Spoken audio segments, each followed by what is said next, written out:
Hey, what's going on, guys? J-Mac here. So today we're going to show a build I've been running in T6. This is probably my favorite T6 build at the moment for speed and efficiency. Up there with probably the Carnival Sacrifice build with Homunculus and Dagger of Darts. This one, though, I think is probably a little bit faster, and it's a lot of fun. It's mainly a pretty standard Renho Flayer Fetish Sycophants build. And anybody that's watched my Twitch channel any extended period of time knows that the Renho Flayer is probably my favorite item in the game. I love this thing, and I always try to make builds work with it if I can. Unfortunately, I don't have an ancient one yet, but even without it being ancient, it's still pretty good, and I'm averaging around 3-minute clear times on T6. So I would think with an ancient Renho, you're probably looking at like 2 to 2.5 minute average clear times on T6, which is really pretty good.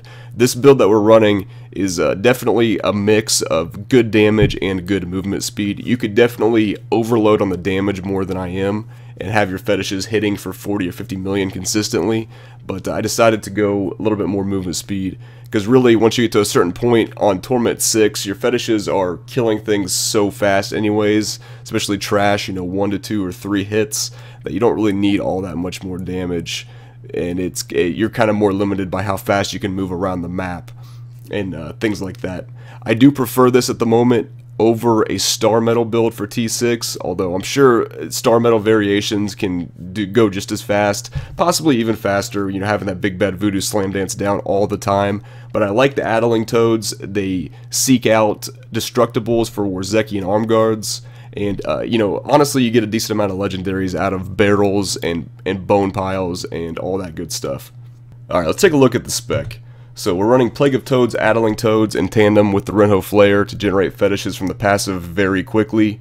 Really, you're going to have out 23 fetishes pretty much all the time in this build between Fetish Sycophants and Fetish Army Legion of Daggers. This also is going to crowd control the enemies, which will proc our Bane of the Trapped gem, which is very nice.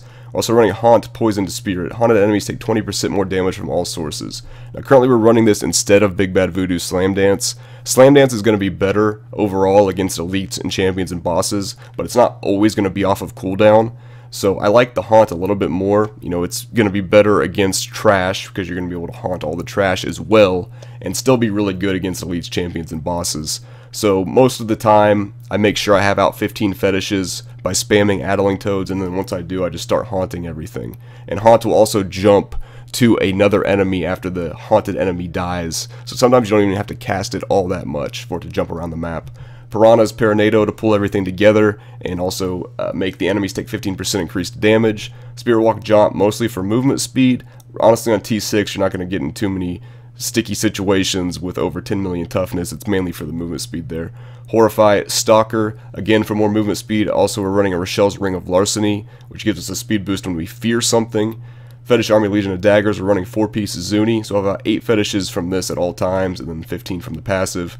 Pierce the Veil for more damage, Fierce Loyalty for 30% increased movement speed, Fetish Sycophants like we already talked about, and then Grave Injustice, mostly for the cooldown reduction. The mana is irrelevant in this build, we really don't spend much. The only thing that's really spending mana is Haunt, and then the life, really on T6 isn't that big of a deal either, mostly for the cooldown reduction there. Alright, let's take a look at the gear. So we've got some Tasker and Theos, not really very well rolled, with crit chance, and 50% extra attack speed for your pets, which is nice, but ideally you definitely want trifecta Taskers with crit damage on there to give you extra crit damage to your Fetish Sycophants and Legion of Daggers. So we've got the Renho Flayer like we already talked about. It's really pretty well rolled for not being ancient, but an ancient one is going to just absolutely put your damage through the roof for this build. We're running 4-piece Zuni, so we've got the Zuni boots here that are ancient. We've got the Zuni String of Skulls that's ancient. Actually, just roll this thing, it's pretty beast. And it also has Fetish Army damage on it, which you definitely want. And then we got the Zuni Chest with Fetish Army damage, it's also ancient. And then we got the Ring of Royal Grandeur to get that 4-piece bonus. This has crit damage on it. And then our other ring is the Rochelle's Ring of Larceny. Not terribly well rolled, but it is ancient, so we get a good amount of intelligence out of it. But the big seller is that 59% increased movement speed for 4 seconds after fearing an enemy. And obviously, Horrify is going to be fearing enemies, and then the ring itself also gives you a 4.1% chance to fear on hit. So as far as pants go, we're running the Swampland Waders. Really, the majority of the damage in this build is physical. Fetish Army and Fetish Sycophants are both physical. honestly, this is mostly for just getting fetishes out quickly, and this is mostly just for the extra damage that enemies take. But these are poison, and there's not really too many other good pants to run. You can do some things potentially with getting like a Blackthorns set bonus, like 2-piece. Like say you're running a Blackthorns amulet, you can run Blackthorns pants here, or if you're running a Blackthorns belt and get the 2-piece bonus that way. You could potentially even run Mr. Yan's hexing pants, I suppose, if you wanted to stutter step your toads. I don't particularly like playing that way and having to deal with it, but you could do something along those lines. Or, you know, if you wanted to, you could just go for some really high toughness pants if you felt like you needed toughness there. But that's one slot that doesn't really matter all that much. But we might as well get the extra poison damage, you know, while we can. So we're running Warzekian arm guards. Every time you destroy a wreckable object, you gain a short burst of speed, and you're constantly destroying wreckable objects because the toads will seek them out and blow them up for you. So this really works very well in any kind of Renho Flayer build. And we've got physical damage on there, again, for our fetishes. Running an S of Johan, which I've been running in every build here lately. You know, just pulls everything together, which is nice. You know, there's a ton of different amulets you can run. Ideally, probably the best one to run would be an Hellfire Amulet with probably Gruesome Feast as your 5th passive, something along those lines for some more damage. So we got the Mask of Jerem with 100% pet damage. Ideally, this would have Vitality over all resist, but for T6 doesn't really matter too much. A cooldown reduction gem there. We are running Augild's Shoulders. Really, I'm just running these because they're ancient, they have cooldown reduction, and 15% fetish army damage. We're not getting the bonus at the moment.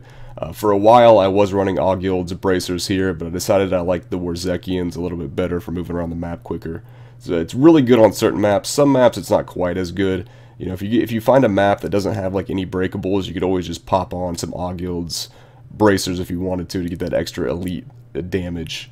And then the last piece, we're running a Harrington Waistguard. Now obviously for greater rifts, Harrington Waistguard is not good. Very rarely are there things to click for the Harrington Waistguard, but in T6, there's always tons of chests, dead bodies, and weapon and armor racks for you to click and get this extra damage buff, which is huge. Now, you definitely don't have to run it. You could run something like a Crim's Buff Belt for more movement speed. I like that on T6 quite a bit. You could also run a Witching Hour, you know, for just static damage. You get extra attack speed, so you're casting your toads quicker. Your pets are getting just straight damage from the attack speed, and then also you're giving crit damage to your pets.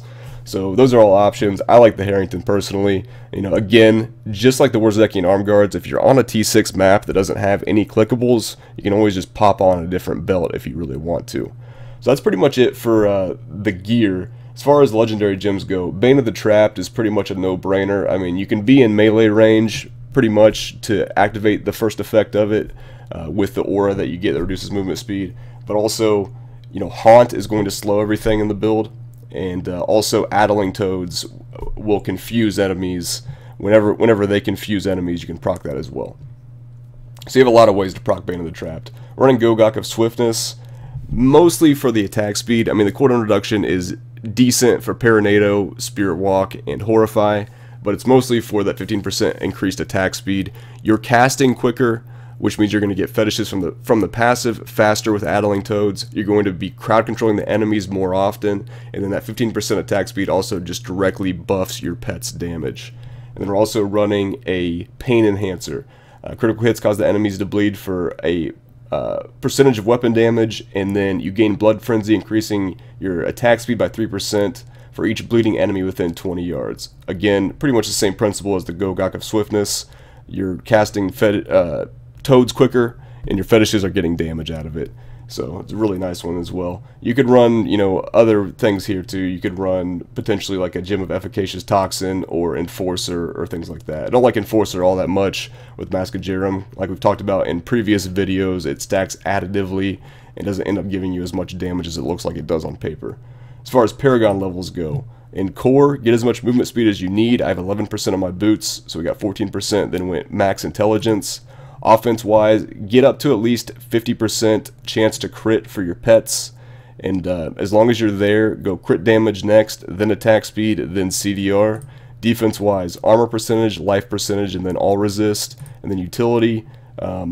honestly, like, none of this really matters all that much. Like, you don't really need the resource cost reduction. I just threw them in there just because we are haunting some. It doesn't really matter. The two that you really should go for first are life on hit and area damage. And then after that, you know, if you need gold, just go ahead and throw all your points into gold afterwards. The resource cost reduction doesn't really matter all that much.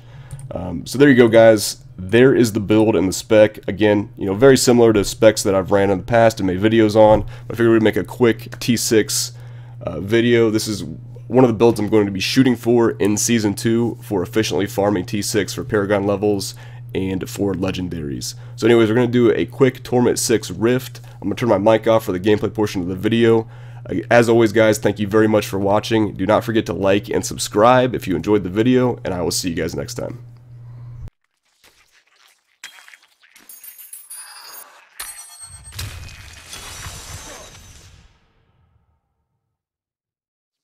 Are you ready? Then your trial begins.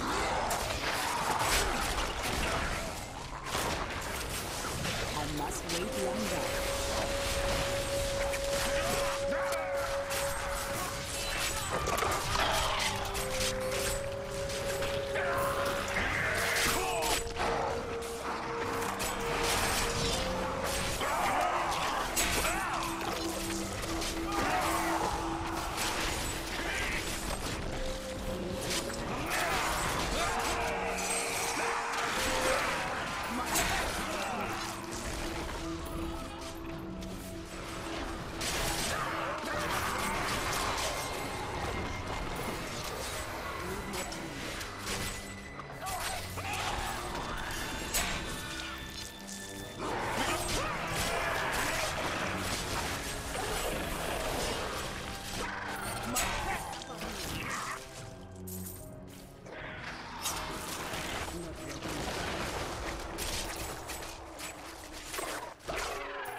Need to